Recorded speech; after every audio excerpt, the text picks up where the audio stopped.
योग दर्शन विभूतिपाद में आपका स्वागत है। आज का विषय है आत्म संयम योग। पतंजल योग सूत्र 4।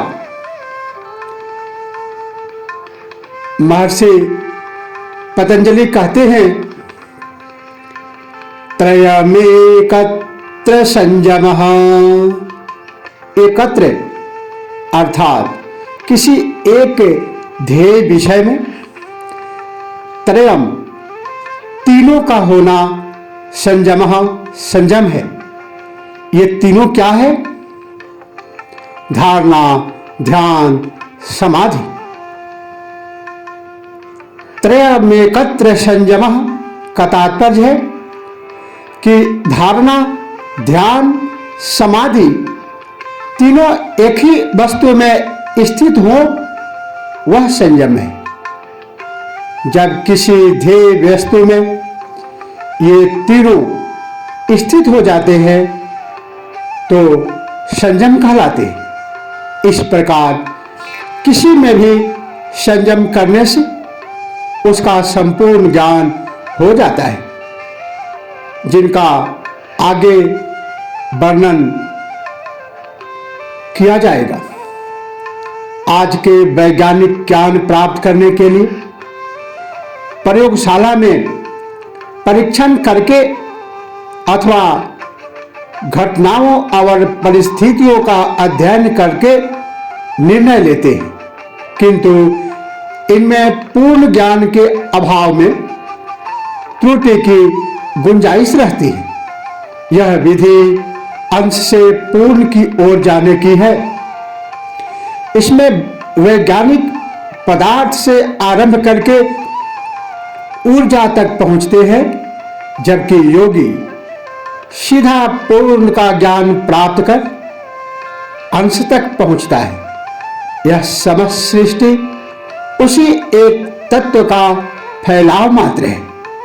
वह पुरुष और प्रकृति के स्वरूप से आरंभ करके महत् तत्व, बुद्धि, अहंकार, तन्मात्राएं, भूत, द्रव्य, इंद्रियां तथा शरीर तक आया है। पूर्ण का ज्ञान होने से त्रुटियों की संभावना कम हो जाती है।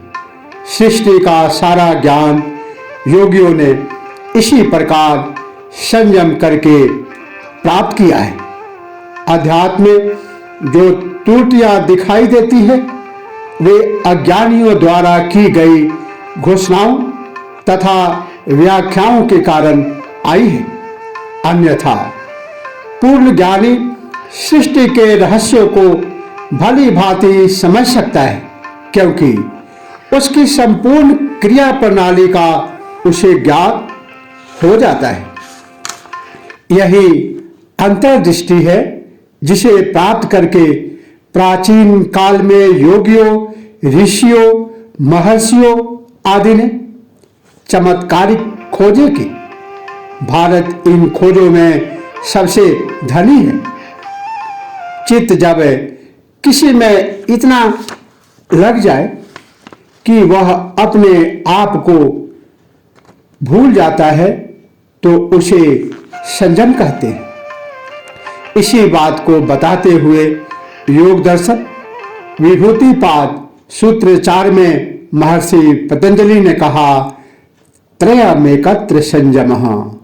तीनों का एकत्र हो जाना, धारणा, ध्यान, समाधि, तीनों एक ही व्यक्ति में एक ही समय एकत्र होना, यह संयम कहलाता है। यही आत्म संयम है। इसी के साथ ओम नमः शिवाय। जय श्री कृष्ण।